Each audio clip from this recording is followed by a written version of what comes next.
Hi, I'm Joy, Hi, I'm Lorraine. and this is Girlish Gurus. And Lorraine, why are we here? We're here to talk about mid-lifestyle topics for women who are 45 and older to help you live your best, healthiest, and most fulfilled life. We're also going to have lots of fun along the way. So let's get started.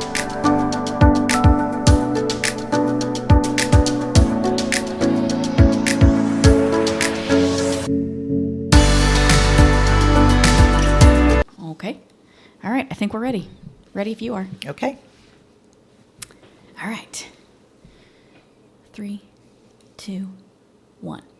Welcome back to another episode of Girlish Gurus. I'm Joy. And I'm Lorraine. Ooh, Lorraine, what are we talking about today? We are continuing our discussion about Dr. Doty's book, Mind Magic. Let me hold mine up too. Hang on a second. Here we are again. Okay. I get right to the front. Am I in the frame? Because I can't see anything. Yeah, you're in the frame. Okay. Wait. Wait, you don't have it on. Oh, son of a gun. Here we go. Mind Magic. Mind magic. Yay. Here So, we are. and actually, before you listen to this episode, you need to go back and listen to the one just before this, which posted on January 7th, episode 91. Ooh. I think it's 91. 91, I think so. 91. Because that's the lead into this. And so today we're going to start with, what am I manifesting right now? Right. Yeah.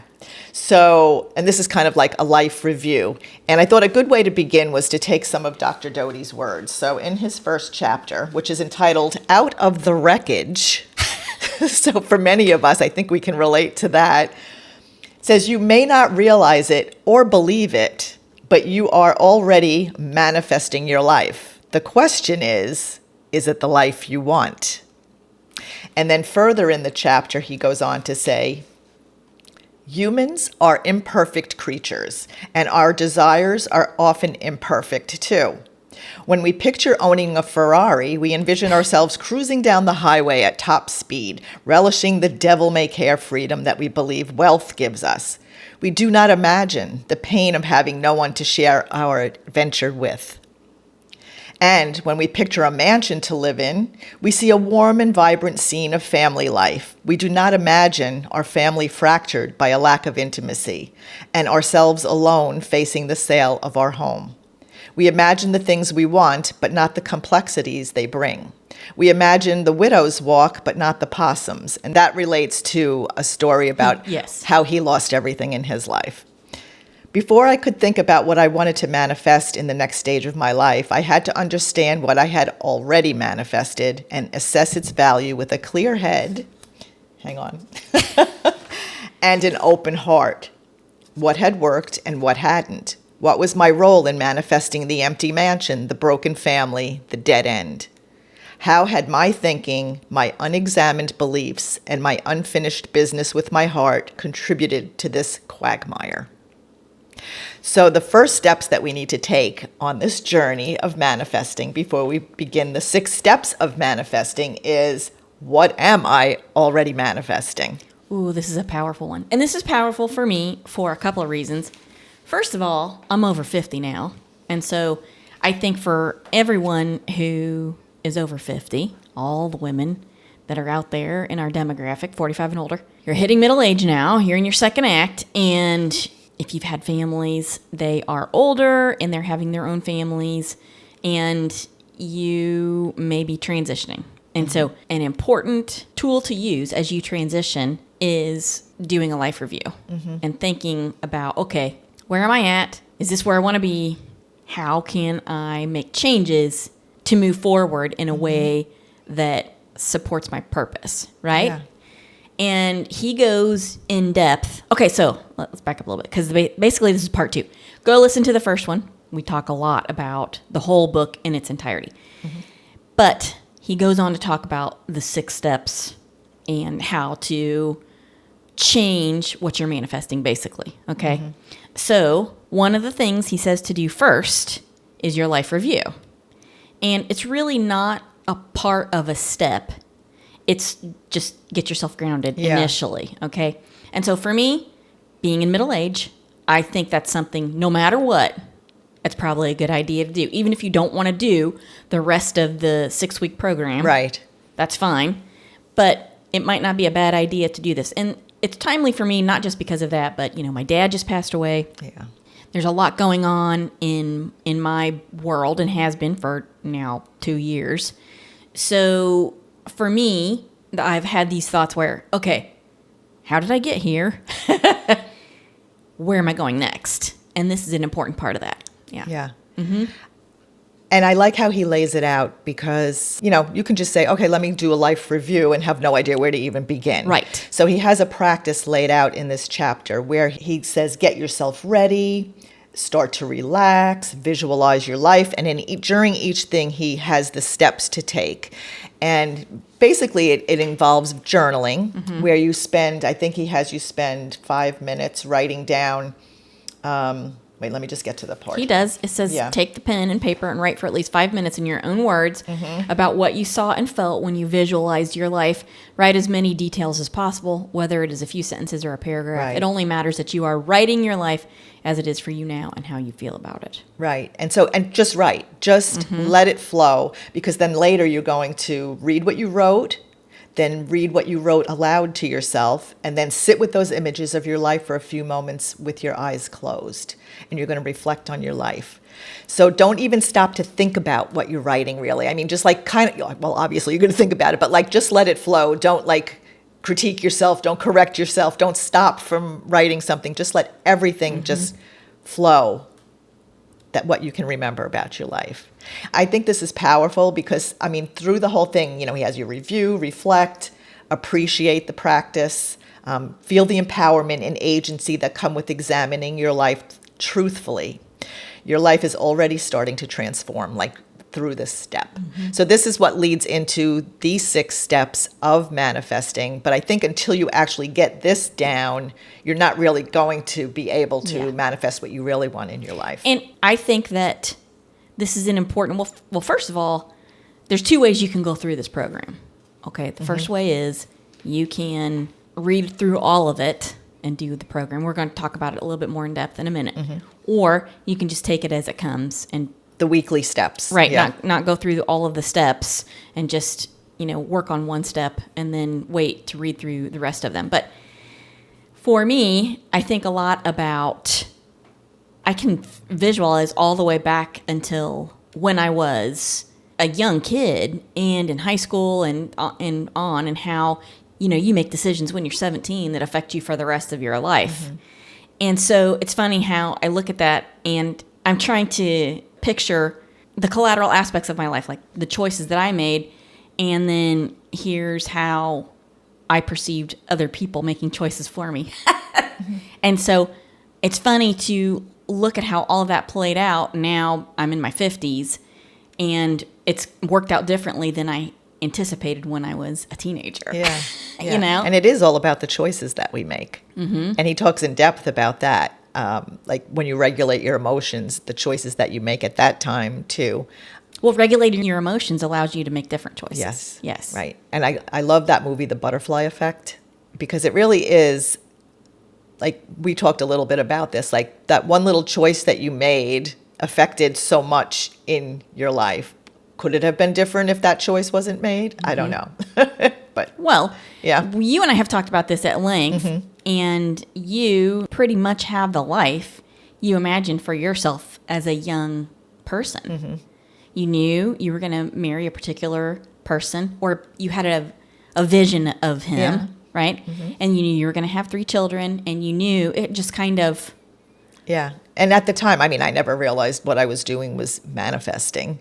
But now when I look back, that's exactly what I was doing, because putting those positive thoughts, that positive energy out there, making the decisions that, I guess subconsciously even making decisions that I was allowed to follow that path, right? The subconscious, we talked about that in the last episode, how when you constantly are feeding your mind with those positive affirmations or positive energy, it gets embedded in your subconscious, and you kind of are led down that path. You're looking for, like they say, the salient mind, right? You're looking for those opportunities. Opportunities. Yeah.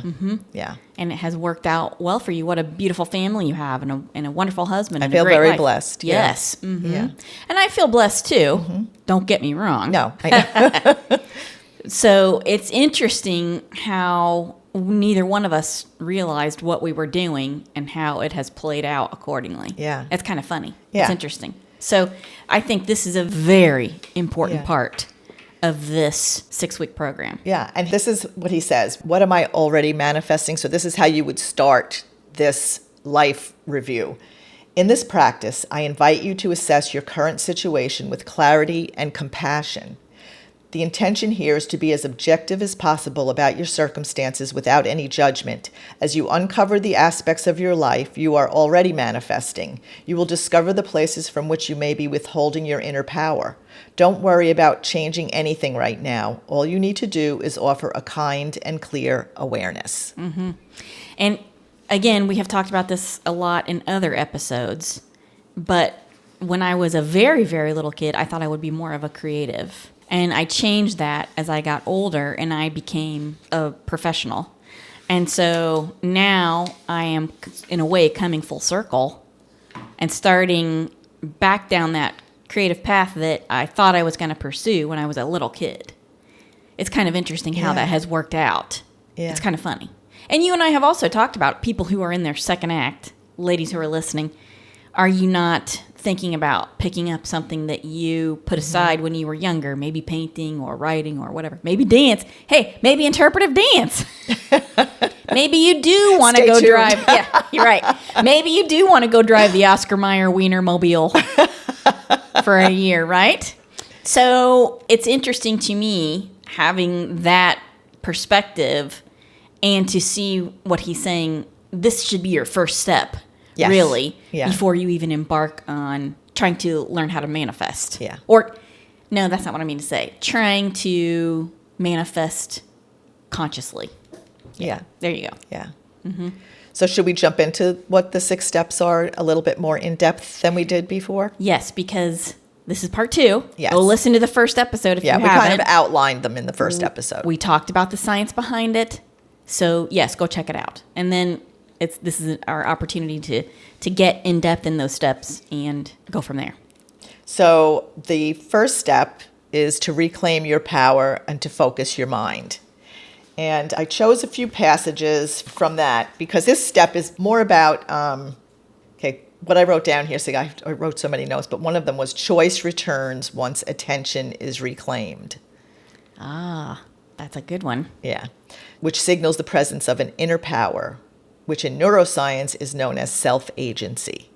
So I guess we have to find that self-agency. And I picked a few passages for inner power. Within each of us is an incredible inner power that we limit by our own beliefs. It is the power to endure discomfort, to delay gratification, to decide what we let into our minds from our environment and what we don't, to control our response to any given situations, whether real in the moment or replaying in our minds from the past. This is our power of choice. It is this power that allows us to focus our attention where we choose, no matter how loud or frightening or seductive the external stimuli trying to distract us. So, We are so free we can choose bondage. yeah. Yes. Yeah. So I think if you can do this first step here, that's going to be like a superpower. Yeah. And he has, at the end of each chapter where he is including the steps, he has several practices. Some have one practice, some have several practices that you could do to engage in that step of manifesting. So like for this one, we're not going to go, it's way too long and too involved to go through it here in this. And so that's why we highly recommend you get the book. But as an overview, his first practice is building inner power. When you feel your body is somewhat more relaxed, reflect on a simple activity that you've wanted to do, but for whatever reason you have not done. An example would be to get up early and walk for 15 minutes, or commit to not drinking soft drinks or alcohol. So it could be as simple as one little step that you've been wanting to do and you've been putting off. That is just like the beginning of the practices. Right. So is there one little thing that you have been putting off that you think you want to do? Because I have one. Well, we had talked about this last night. So I think there's caffeine and alcohol. I mean, I don't drink a lot. I have like maybe a drink a week. But when I do, I don't feel well. I usually, a few hours later, just don't feel well. I like the social aspect of it, but I could do that with a mocktail. So I think I'm going to give up alcohol, see how that goes, and also caffeine, because when I did give up both of those things, Lorraine, you're killing me. I love coffee. I will still have organic decaf coffee because it's the coffee that I like. It's not even the caffeine part of it, because I feel like I have enough energy. Actually, urolithin A has helped with that. Go check out that episode too. Yeah. And I do love coffee, so I will still have coffee. But I never felt better than when I had given those two things up several years ago. And I'm remembering how I felt.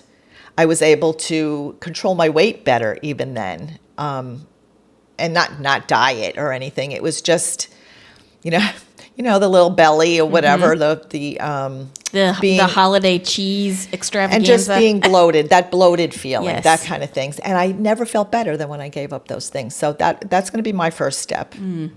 My first step is I'm going to try to focus more on a book I'm working on.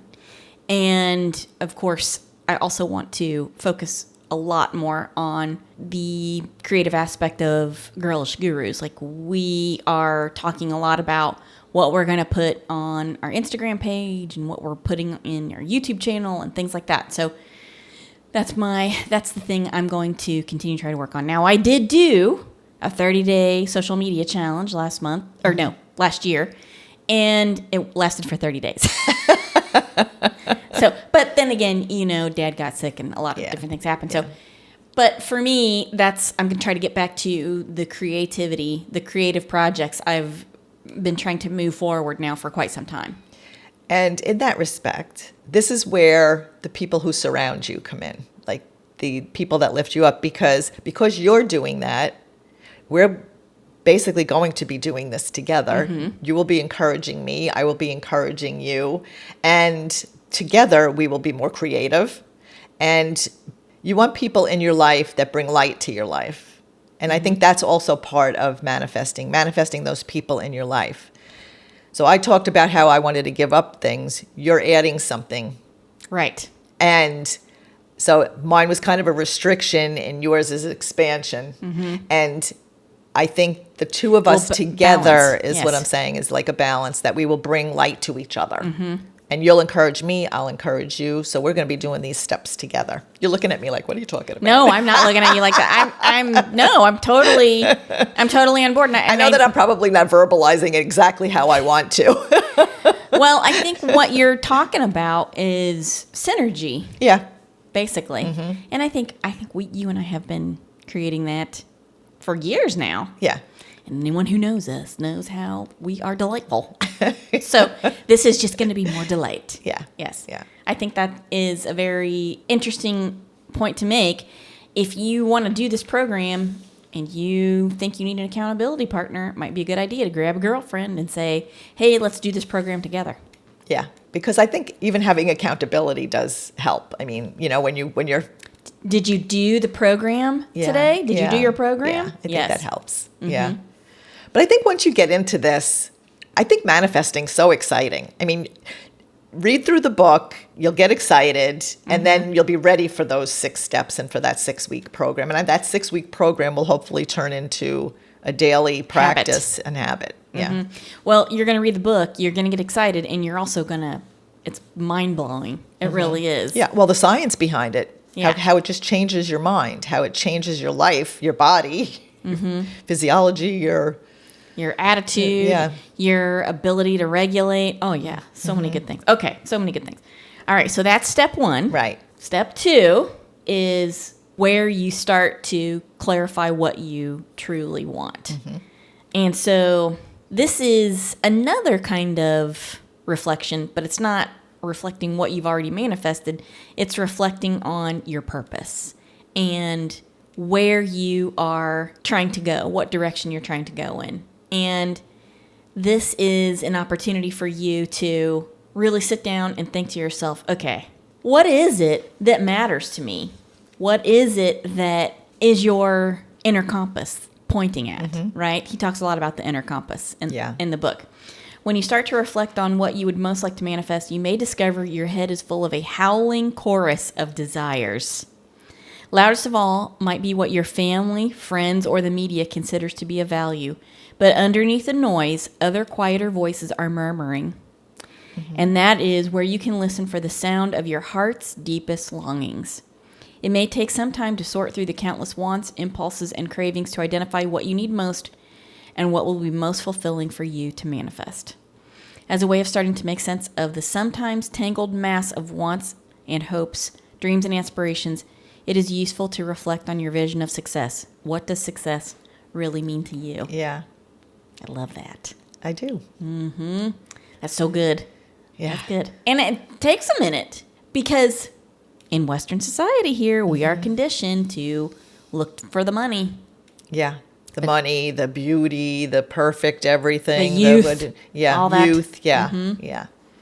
No. And so, what does success look like to you? How do you want to feel? I think that's like an important part too. How do you imagine yourself feeling? Like he talks about, okay, so you have the Ferrari, you have the mansion, but you're lacking your family, you're lacking relationships. Yes. So how does that really make you feel? So that's what we have to look for. That's an important thing to consider, and you really have to get quiet to do that. And it can be a hard thing to do. It can be a very hard thing to do. So, especially when you are 45 and older, and you spent your whole life looking after somebody else, looking after your children, looking after your house, your husband, your family. I mean, think about that. We as women put aside ourselves for so long, because we're trying to propel our loved ones forward, our children, right? I don't have kids, but I know that's true. We're trying to propel our loved ones forward, and so we put ourselves aside. Yeah. We've talked about that a lot. Yeah. In that regard, though, I also, having raised 3 children and now have 7 grandchildren, part of my manifesting at the time, a part of what I thought of success and what did fulfill me at the time was raising those children and seeing the adults that they became. And yes, I probably did put a lot of myself aside, but it's not that I don't also appreciate. Oh, sure. Yeah. Yes. And that was actually part of what I wanted to do. That was part of what my life goal was at the time. And Lorraine, you're one of the few people I know who has manifested a life intentionally and lived it and loved it. And so, yes, I see what you're saying, and I love that for you. I celebrate that for you. I think that a lot of times, however, we as women have focused on other people to the extent that we lost ourselves. True. Yeah. You know? Yeah. And I know that would resonate with a lot of women who are our demographic. Yeah. And they may not even realize at the time Right. that that's what's happening. And then all of a sudden, actually, empty nest syndrome kind of brings that forward. Right. And so now your children are out and they're raising their own families. So that no longer requires so much of your time and attention moving your family forward. You're still very active in their lives and enjoying your family, but it's now an enjoyment. Yeah. It's no longer like I got to pack a lunch and get him a bath and get him to school and that. You know what I mean? Right. Exactly. Yeah. But I want to be very clear about that. I'm not saying you were unhappy about your situation. No. Yeah. And I just want the ladies out there to know, it's okay. It's okay. To raise a family is part of a journey. And for many women, maybe it was really, really hard for many women. They may not have had support. They may not have had a partner, finances, etc. There's a lot to it. But I also feel like that was one of the most important parts of my life. Right. And, but they all were able to move on, start their own families, and I was able to then do what I wanted to do at age 55 when I went back to school and became a health coach. So there's no endings in this life except our life at the end. Well, so I'm just saying. I'm just saying, Lorraine. I'm just saying. You can be like my dad. started writing at age 80 and wrote books then. It doesn't matter the age that you are. You can begin anything at any time. So, well, the two of us want to encourage women to just do that in this life. You're never too old and it's never too late. So no, and this is your opportunity to identify what's going to be your second act. Yeah. And make it the best possible second act for you, or third act. Yeah. You know? So if you need guidance, manifesting is the best way to do that. Yeah. Okay, so that's step 2, clarifying what you want. Hey, Lorraine, don't forget, it's time for us to schedule our Lifeline screening appointments. They're 5 simple tests to help us keep on top of our heart and bone health, which is important for women over 45. Yes, Lifeline Screening has been the premier provider of preventative health screening for over 30 years. In that time, over 10 million people have had screenings to detect their risk of stroke, cardiovascular disease, and other chronic illnesses. Lifeline Screening can provide meaningful benefits for your body and mind, and that's why they're committed to delivering accurate results and recommendations that could give you a healthier advantage in your everyday life, such as early detection of serious conditions, prevention of disease progression, peace of mind so you can enjoy life, savings with more affordable screenings, and no insurance required. Yep, and don't forget, by using the link in the show notes of this episode, you get a special offer available to Girlish Gurus listeners, so make sure and schedule your appointment. Get peace of mind now. Here's to your good health. Okay, step 3. Remove the obstacles in your mind, right? We are all conditioned to have negativity bias, and we have to get rid of that. You got to pause for a second here, because you don't want to fall down the negative Nelly rabbit hole. Yeah. Right? Yeah. But this for me is a very big deal. There are things that I wish I could think about differently. So this is an opportunity for me to pursue a course of action to adjust my perspective. Yeah. Okay. I'll leave it at that. Okay. Well, this is what Dr. Doty has to say about the negativity bias. Put simply, if we want to manifest successfully, we must decrease the volume of the voice in our heads that tells us we can't do it. Yes. To become free of this inner critic, we must first understand what it actually is and what its function is in our consciousness. And then he goes on with all the science, and he describes what to do, how to avoid it, and the steps to take. And at the end of that chapter, also, he has like tuning the dial, the body's path to liberation. I mean, this chapter is actually pretty long, and it includes the power of beliefs, right? Often our habitual negativity keeps our lives small through the power of limiting beliefs. These are often beliefs we formed about the world in our early lives. They might have served us in coping with a difficult and painful environment, but they often contain traces of distortions created by our tendency as children to blame ourselves and misunderstand the deeper reality of the situations. Okay, so this is also our sympathetic nervous system at work, right? Because what we're doing is we are getting caught in that negativity loop, and we don't realize it. And the reason we're doing it is because our body is trying to protect us from perceived threats and to maintain efficiency and maintain comfort and maximize that. And so what that winds up causing is a loop of a negative inner critic. Yeah. And so I have been saying to myself lately, I'm not going to believe my brain. Like, I know this is going to be uncomfortable. And then I stop and I say, you know what? I'm not going to believe my brain. I'm not going to believe my brain when it tells me I can't, I don't know, achieve some type of goal or complete some type of task or do something that's not going to be fun. I know it's not going to be fun, but that doesn't mean I can't do it. And that doesn't mean that I can't be in that uncomfortable situation and still function. Because that's a big thing too. Yeah. That's part of this practice is that he says in the book, we tend to avoid discomfort. We tend to shy away from anything that's not going to be easy or fun or et cetera, because we are hardwired to function that way. That's how our sympathetic nervous system thinks it's keeping us safe. Right. Right? And so there is a certain amount of power of being able to, okay, this is something I also have been thinking about lately, and that is, what is the highest form of intelligence? I heard this on somewhere, probably on Instagram, which is where I get all my information now. So, what is the highest form of intelligence? And there are people who are making the argument that the highest form of intelligence is thinking about thinking. So, there are people who are starting to say, well, quantum mechanics and all that kind of thing, we are thinking about thinking now more than ever.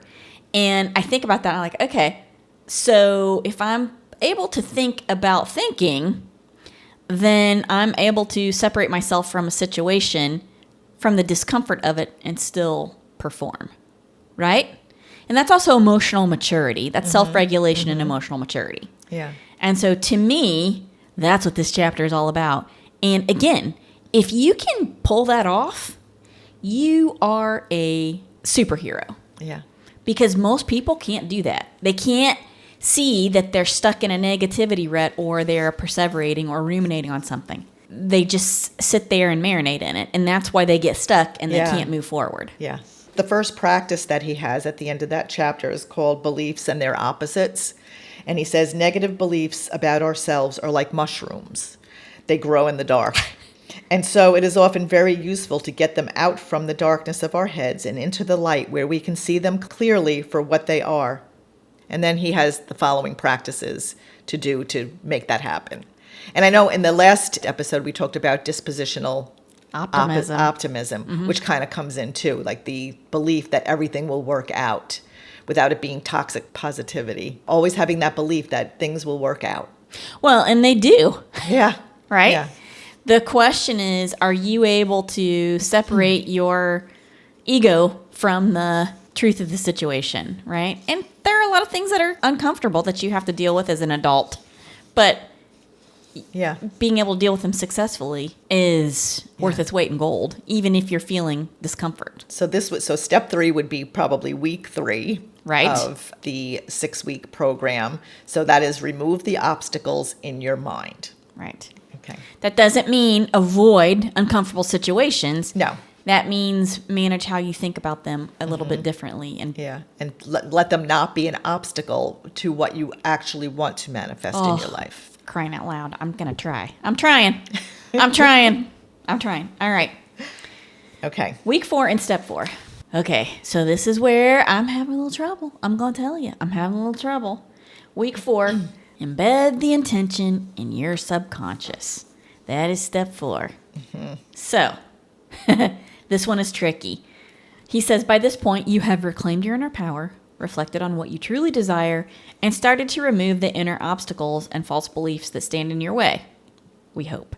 Yes. All of this work has cleared a pathway for the next step, consciously embedding your intention into your subconscious. Because of the barrage of information coming at you in any given moment, the brain needs a way to determine what is important. The way to signal to the brain that your intention is important is by visualizing it and accompanying it with a strongly felt positive emotion. The brain does not differentiate between events you experience in reality and those you experience in your imagination. So the more vivid you can make your mental picture, the more the brain will respond as if it already lived through your intention becoming reality. As you experience the positive emotions of living your intention becomes salient, and the subconscious starts to allocate resources to seeking it out in reality. Ooh, that gives me goosebumps. It's kind of like when we did the vision boards, right? Your intent is to say, this is already happening. It's not like this is what I wish would happen. It's almost like, okay, I have that. This is, I have that life.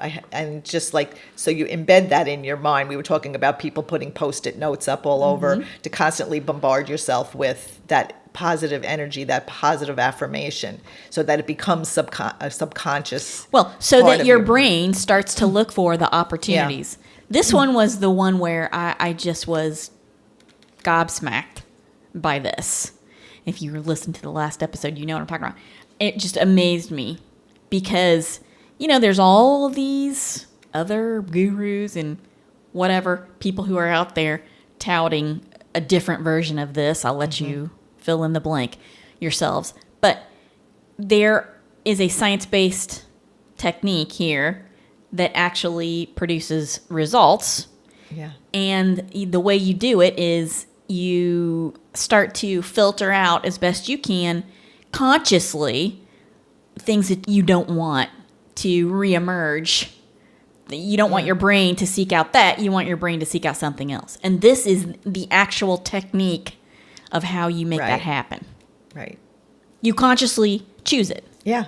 In his practice, visualizing your intention, he says, for many of us, it is hard to imagine that we have the ability and possess the agency to manifest. It is easy to believe that the drivers of our achievements exist outside of ourselves, but the reality is that within each of us is a superpower that allows us to imagine amazing possibilities for ourselves, and that is the power of visualization. When I first learned these techniques from Ruth in the magic shop, this is Dr. Doty, it was before the term visualization was in common practice or the concept of neuroplasticity was understood. What has been learned since that time is how powerful visualization can be when practiced diligently and with an open heart. And I think I might have read this in the last episode. Well, it's worth repeating. I know. I mean, really, we should put that on a loop. Yeah.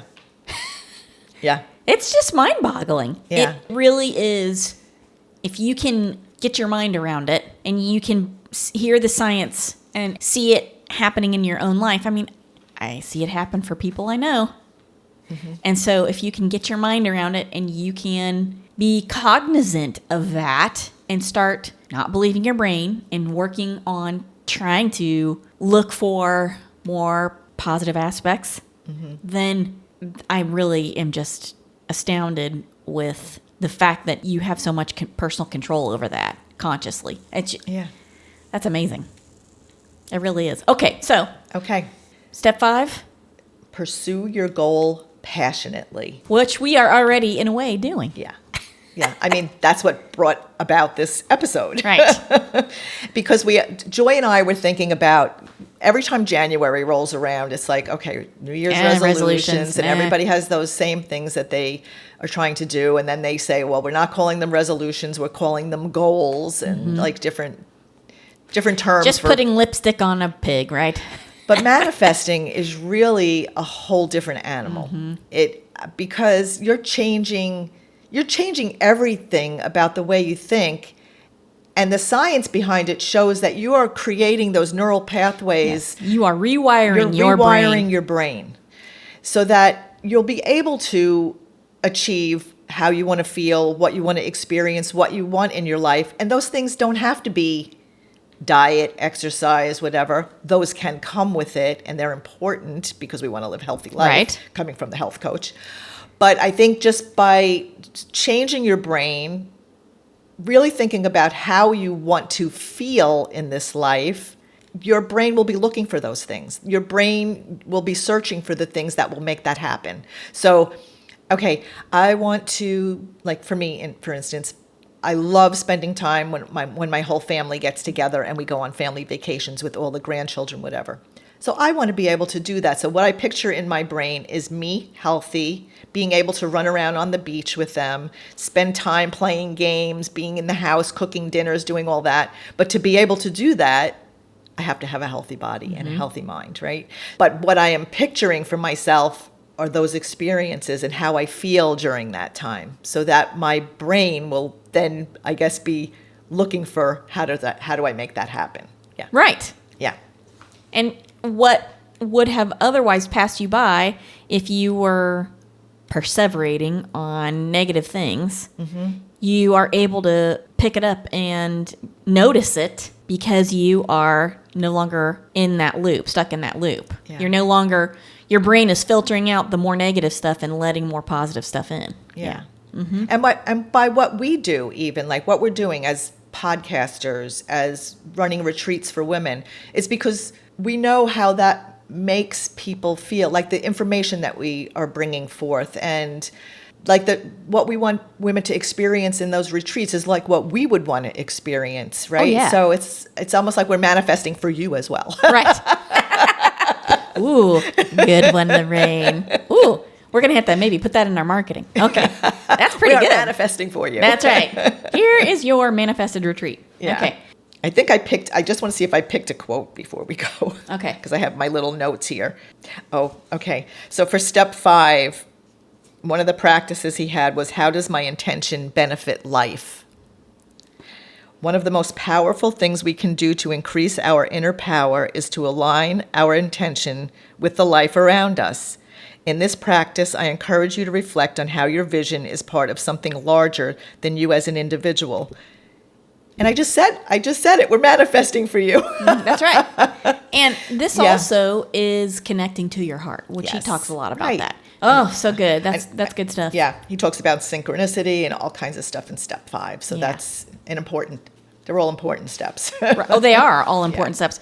And they all fit together to produce such a powerful, complete, and total picture, which he kind of sums up in the final step. Whose step is that? Is that mine or yours? I think I did that step. Did I? Wait a minute. I did 2. You did 3, I think. Yeah, I did 5. All right, so you do the last one. Well, so this one's going to be tricky because this touches that pain point all of us have, which is control, right? Well, we all labor under the illusion that we have control over more things than we really do.